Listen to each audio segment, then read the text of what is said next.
Is Tony Petitti on the hot seat? It's been a rough ride for the Big Ten commissioner, and some of the conference's heaviest hitters are starting to make noise. The latest to join the chorus of criticism is none other than ESPN's Paul Finebaum, who absolutely went off on Petitti during a recent interview. Finebaum didn't mince words, calling Petitti in the Big Ten the biggest loser of the week. He said, "This guy can't shoot straight right now.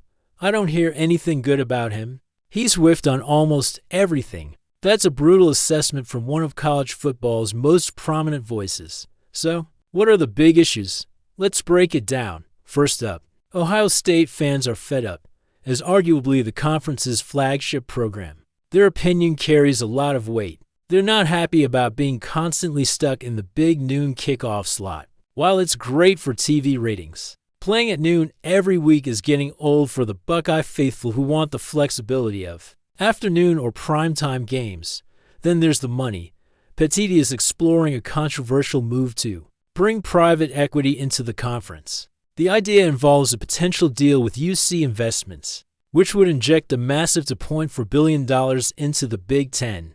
The catch? The conference would have to give up 10% of its media and sponsorship rights revenue for the next 15 years. That's a long-term commitment, and powerhouse schools like Ohio State are reportedly very skeptical about whether this is the right path forward. Is a short-term cash infusion worth giving up a slice of the pie for over a decade? That's the billion-dollar question. On top of all that, there's the issue of perception and performance. Fans weren't exactly thrilled with the decision to hold Big Ten Media Days in Las Vegas.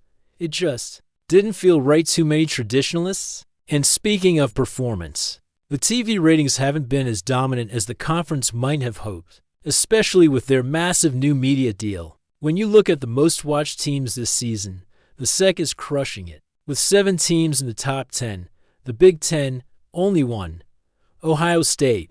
That's a huge problem. As Finebaum pointed out, the SEC's less hyped games on ABC are consistently outperforming some of the Big Ten's matchups. He said this has to crush the commissioner of the Big Ten. Sure, games featuring Ohio State and Oregon will always pull big numbers, but the conference's depth is being seriously questioned from a viewership standpoint. Petitti inherited a lot of this, including the massive television deals and the new West Coast schools. But the pressure is mounting. He's been in the job for just over 2 years, and it's clear he's facing some major headwinds.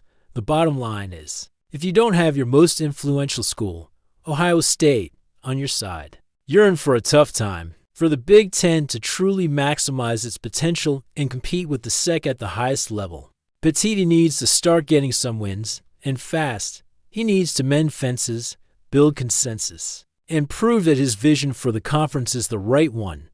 The clock is ticking. What do you think? Is the criticism fair? Or is Petitti just dealing with the growing pains of a rapidly changing college sports landscape? Let me know your thoughts in the comments below. Thanks for watching, and don't forget to like and subscribe for more college football analysis.